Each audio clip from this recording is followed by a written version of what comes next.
کبھی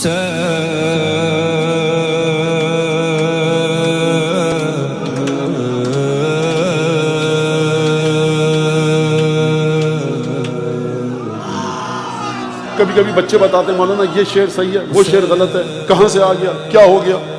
سیدھی سی بات ہے، 14 معصومین پنجتن 12 امام، اور اس کے بعد نیچے اگر آؤ معصومین سے، تطہیر سے اگر نیچے آؤ تو وارث تطہیر۔ منصوص امامزادے کا مطلب کیا ہے؟ جن امامزادوں کے بارے میں حدیث آئی ہے، جن امامزادوں کی عظمت کو بیان کیا گیا ہے ائمہ نے۔ جناب سید محمد جو بلد میں ہیں، کئی امامزادے اور ہیں لیکن ان کی حیثیت وہ نہیں ہے۔ افضل امام ابو الفضل عباس کی جو حیثیت ہے وہ کسی اور کی نہیں ہے، شہزادہ علی اکبر کی وہ حیثیت نہیں ہے، ابو الفضل عباس کے 3 بھائیوں کا مرتبہ ابو الفضل عباس جیسا نہیں ہے۔ یہاں پر آپ غیر معصوموں کو معصوم کے ساتھ جوڑنے کی کوشش کر رہے ہیں تو سرکار ہوگا کیا؟ آدم کا قصہ اس لیے نہیں بتایا تھا کہ سن کر گھر چلے جائیے، اس سے اپنے قبلے کو درست کیجیے۔ لہٰذا اس نوجوان نے جس نے مجھ سے آ کر کہا کہ وہ تو ٹھیک ہے لیکن ان کے بھی فضائل ہوں، اس بزرگ صوفی کے جو قابل احترام ہے، وہ بزرگ صوفی قابل احترام ہے، لیکن آپ دیکھیں کہ اس سے میں کہہ رہا ہوں کہ آج مولا عباس، اس کے منہ پر تالا لگ جانا چاہیے تھا مولا عباس کا نام آنے کے بعد، لیکن تب بھی اصرار کر رہا ہے۔ کس نے کس کو اصرار سکھایا؟ تم نے حد سے بڑھایا ان لوگوں کو کہ جو ابو الفضل عباس کے نالین کی خاک کے برابر بھی نہیں ہے۔ خاک تو میں نے زیادہ کہا، ابو الفضل عباس کے فرض کی خاک کے برابر نہیں ہے، ان کو تم نے لا کر جوڑ دیا ابو الفضل عباس سے۔ یاد رکھیے، نہ ایسی چیزیں خریدیے، نہ ایسے قصیدہ خانوں کے محفلوں میں جائیے، نہ ایسے شاعروں کے۔ مولانا ہم نے شاعروں کو برا کہہ دیا، مجھے کیا حق ہے شاعروں کو برا کہنے کا؟ من قال فینا شعرا بن اللہ فی الجنت بیتن، جو ہمارے لیے ایک شعر کہے گا خدا گھر میں جنت میں اس کو ایک گھر بنا کے دے گا۔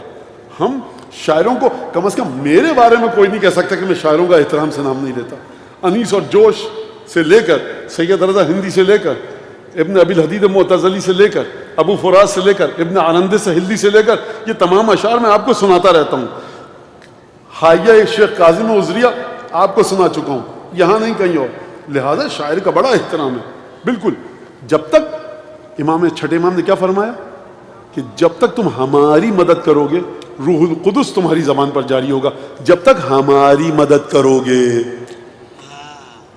یہ احمق قسم کے نادان اور جاہل ڈونر کی بات پہ مت عمل کرو۔ اس کا شعر بھی کہو، اس کا شعر بھی کہو، تو تم جا کر کوئی اور کام کیوں نہیں کر لیتے میرے بھائی؟ اس سے زیادہ پیسہ کہیں اور شعر لکھنے میں، اس سے زیادہ شہرت کہیں اور ملے گی۔ جس کو تکلیف ہوتی ہے ایک اور بیماری جو آ رہی ہے، بین الاقوامی شہرت یافتہ قصیدہ خان، نوحہ خان، بین الاقوامی۔ تم اس دنیا میں اپنی شہرت کو معیار بنا رہے ہو۔ بد نصیب تمہیں امام حسین کے ذاکر کا لقب ملا تھا، ذاکر امام حسین۔ جو لوگ تصویروں پہ لڑتے ہیں، میری تصویر نیچے لگ گئی، اس کی اوپر لگ گئی، اس کو حق ہے امام حسین کی عزاداری میں آنے کا۔ یہ بتائیں گے روحانیت امام حسین کو، یہ بتائیں گے دو جوانوں کے دلوں میں جذبوں کو پیدا کریں گے۔ ارے تصویر لگے نہیں لگے، نام لکھو نہیں لکھو، ہمیں بتا دینا کتنے بجے آ کر ہمیں قصیدہ پڑھنا ہے، پڑھ کے چلے آئیں گے۔ مادر گرامی حسین نے سب کر لیا، بیڑا پار ہو گیا، جتنی بڑی تصویر لگوا لو۔ آپ حسین ابن علی کے کارخانہ قدرت کو سمجھے ہی نہیں ہے سرکار۔ بیچارہ کوئی بچہ تھا محبت کرنے والا، کہنا مولانا ویسی باتیں کر رہے ہیں، آپ کے خلاف وہ بول دے گا، یہ بول دے گا۔ بول دو بھائی، کس نے روکا ہے تم کو؟ میری بات واضح ہے، اس بات کی تصدیق اس شہر میں کسی سے مت کرواؤ، جا کر نجف قم میں کروانا۔ عجیب نجاست آ چکی ہے، عجیب غلاظت آ چکی ہے۔ آپ ایک نوحہ نہیں سن سکتے، آپ ایک قصیدہ نہیں سن سکتے، کہیں نہ کہیں آڑی ترچی کوئی بات آ رہی ہے۔ بہت سے ایسے شعراء ہیں، بہت سے ایسے قصیدہ خان ہیں جو بڑے اچھے قصیدے پڑھ رہے ہیں، بڑے اچھے اشعار لکھ رہے ہیں، اس میں کوئی شک نہیں، لیکن اس چیز کو رکنا چاہیے۔ انیس کے زمانے میں اس سے زیادہ عروج تھا بزرگوں کا، کہیں دکھتا ہے انیس نے کسی کی بات کی ہو؟ مرثیے میں کسی نواب کا ذکر لائے انیس؟